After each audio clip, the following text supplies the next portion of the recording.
5000 सालों से श्रीलंका की गुफा में हनुमान जी की गधा की रखवाली कर रहा ये इच्छाधारी बंदर।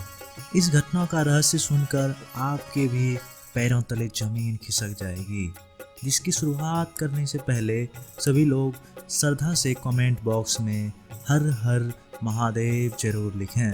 साथ ही हमारे चैनल को सब्सक्राइब करके बेल आइकन को जरूर प्रेस कर लें।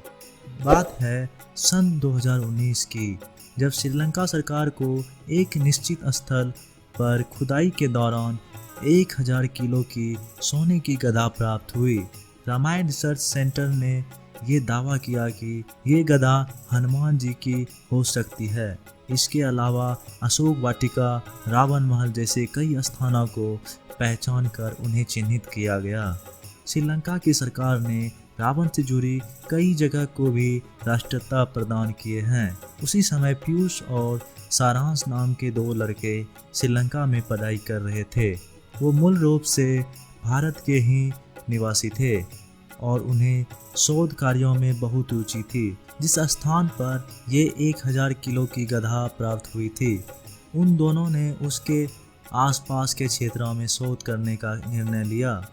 पीयूष और सारांश रामायण से जुड़ी चीज़ों को दुनिया के सामने उजागर करना चाहते थे, जिसके लिए वह पहाड़ियों के अंदर जा रहे थे। परंतु उन्हें इस बात का अंदाज़ा नहीं था कि उनकी ज़िंदगी में एक बहुत बड़ा तूफान आने वाला है। वे दोनों बहुत ही अंदर पहाड़ी इलाके में आ चुके थे। तभी उनकी नज़र एक ऐसी चीज़ पर पड़ी जो हवा के समान बहुत ही तेज चल रही थी। जब उन्हें ध्यान से देखा तो पाया कि वो एक बंदर था, परंतु उन्हें समझ नहीं आ रहा था कि एक बंदर इतना तेज कैसे दौड़ सकता है। उनके हाथ में कैमरा था जिसमें वो दृश्य की रिकॉर्ड करने लगे।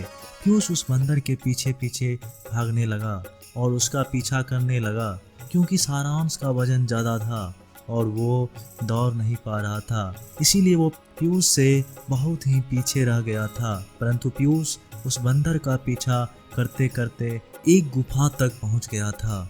वो ये सब नज़ारे अपने कैमरे के अंदर रिकॉर्ड कर रहा था। जब उस गुफा के अंदर पहुंचा तो उसने देखा कि एक कीमती वस्तु पड़ी हुई है, जिसकी चमक इतनी ज़्यादा थी कि वो उसे ध्यान से देख भी नहीं पा रहा था। और वो इच्छाधारी बंदर भी उस चमकीला वस्तु के पास ही बैठा हुआ था। पीयूष ने जब और पास जाने की कोशिश की तो अचानक ही उसकी दिल की धड़कनें थम गई और वो उसी स्थान पर नीचे गिर गया।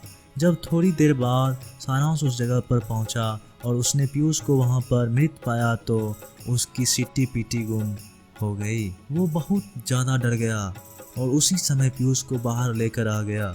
जब श्रेयांश ने पीयूष का कैमरा देखा तो उसके अंदर कुछ ऐसा था जिसने श्रेयांश के होश उड़ा दिए। उसने देखा कि उस गुफा के अंदर एक गधा मौजूद है, जिसकी चमक इतनी ज़्यादा है कि वो साधारण आँखों से नहीं देखी जा सकती है। उसका प्रभाव इतना खतरनाक था कि पीयूष जैसे ही उसके संपर्क में आया, उसका दिल ही काम करना बंद कर दिया। जिसके बाद पीयूष को तुरंत अस्पताल ले जाया गया, परंतु वहां पर डॉक्टरों ने उसे मृत घोषित कर दिया। अब श्रेयांश और बाकी लोगों के लिए ये गुत्थी समझ नहीं आ रही थी। आखिर कोई व्यक्ति ऐसे कैसे मर सकता है।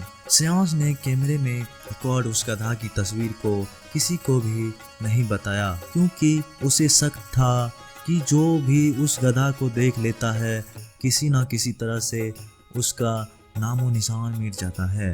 और पीयूष के मरने के कुछ ही दिनों बाद श्रेयांश ने भी फांसी लगाकर अपनी जान दे दी।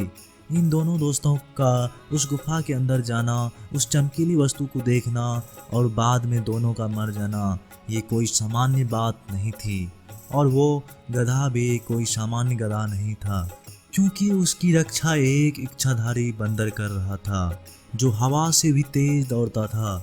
दोस्तों, ये घटना 100% सत्य है। इसे लेकर आप क्या विचार रखते हैं, हमें नीचे कमेंट बॉक्स में ज़रूर बताइएगा। साथ ही वीडियो को लाइक करके जल्दी से हमारे चैनल को सब्सक्राइब कर लीजिए, ताकि आपको हमेशा ऐसी सत्य चमत्कारी घटना देखने को मिलती रहे। अभी के लिए आप सभी को बहुत बहुत धन्यवाद।